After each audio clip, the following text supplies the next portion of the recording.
মিয়া বর্তমানে মোহনগঞ্জে আছেন।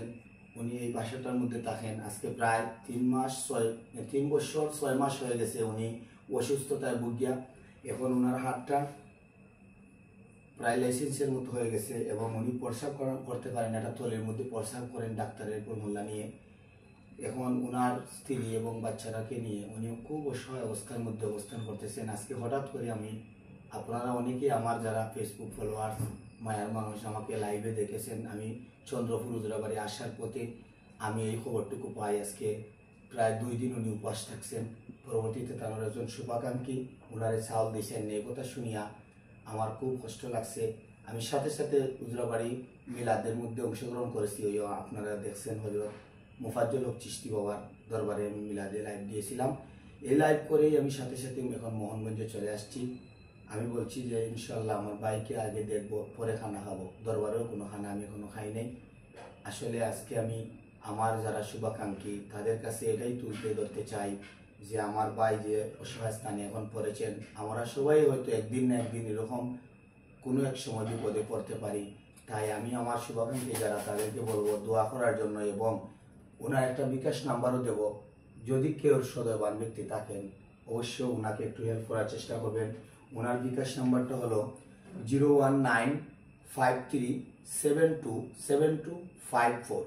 আবারও বলছি 01953727254। ওনার বাড়ি মোহনগঞ্জ, বর্তমানে অবস্থান করছেন পশুখালী।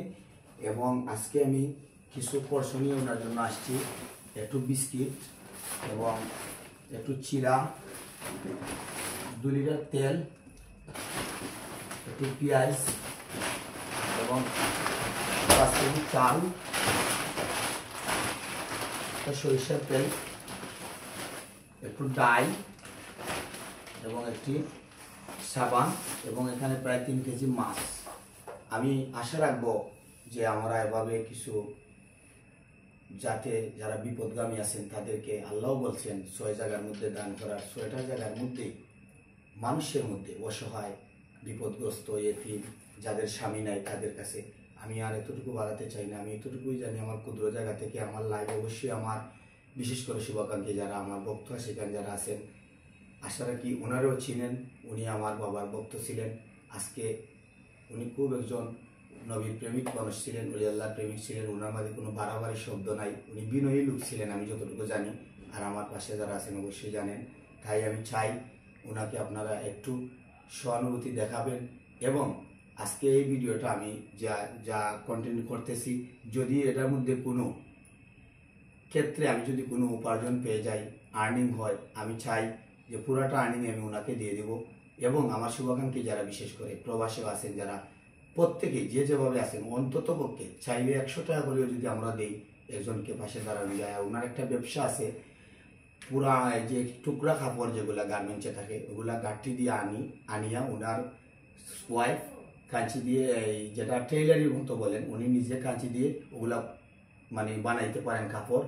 এর জন্য ওনাকে যদি আপনারা বা আমরা যদি কিছু হেল্প করে তাহলে উনি হয়তো ওই ব্যবসাটার দ্বারা ওনার জীবিকা অর্জন করতে পারবেন। প্রায় উনি 2.5 থেকে 3 লক্ষ টাকা ঋণও হয়ে গেছেন। এই বাসা ভাড়া ওনার জন্য এখন দেওয়া হার হয়ে গেছে। উনি হয়তো কিছুদিনের ভিতরে এই বাসা থেকে যেতে হবে। আর যদি মালিকে দয়া করেন কোনো না কোনো কেউ রসিলায়, হয়তো উনি বাসাতে থেকে এই ব্যবসাটা করতে পারবেন। এর জন্য আমি চাই যে আপনারা অবশ্যই কিছু না কিছু পাশে দাঁড়ানোর চেষ্টা করবেন, আর সবাই দোয়া করবেন বিশেষ করে। আর আমার ভাই খুব দুরুদকে বেশি ভালোবাসেন। আর ভাই আমি যে আজকে আপনার নিয়ে ভিডিও বানাইছি, আপনার তো কোনো মনোকষ্ট নাই না ভাই? আপনি অবশ্যই তো তাদের কাছে দোয়া চান। দোয়া চাই। এবং আপনিও যদি কোনো সময় দাঁড়াইতে পারেন, আপনিও এইভাবে কোনো মানুষের পাশে দাঁড়াবেন, এটা তো সত্য। এবং ওনারা এই দেখুন ছোট বাচ্চারা, আসলে আমার ভাই খুব আদরের। 4 জন বাচ্চা ওনার, এই জন্য ওনার দিকে একটু খেয়াল করেন। ছেলে সন্তান নাই। এ পর্যন্তই আমার আজকের ভিডিও।